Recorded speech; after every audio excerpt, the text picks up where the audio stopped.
Mbrëmjen e së shtunës në studion e televizionit 6+1 Vlora u çel sezoni i ri i emisionit Hea me drejtuese gazetaren Laureta Petoshati.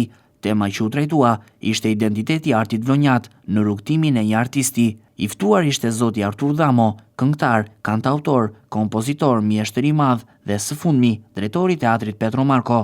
Në emision u fol për udhëtimin e mundimshëm, por plot pasion të artistit Artur Dhamo në fushën e artit që ka nisur qysh në moshë të vogël, jo vetëm në festivalet e konkurset brenda Vlorës, por dhe në ato në festivalin kombëtar të fëmijëve në qytetin e Shkodrës, ku ka marrë disa herë çmime. Artur Dhamo ka folur mbi përvojën e tij si kompozitor, këngëtar dhe kantautor në disa festivale të këngës në radio televizionin shqiptar, duke bashkëpunuar me shumë figura të njohura të artit të muzikës, si e minjohura Anita Bitri.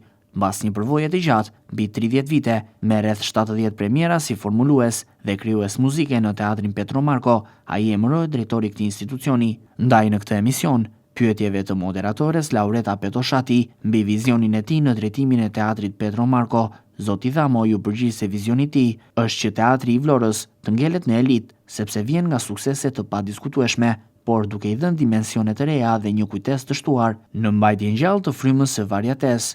Zoti Dhamo u shpreh se sloganin Eja në teatr dëshiron ta shndrojë në sloganin e ri Teatri vjen tek ju. Emisioni Hea do të vijojë të shtunën e ardhshme me tema dhe personazhe të tjerë.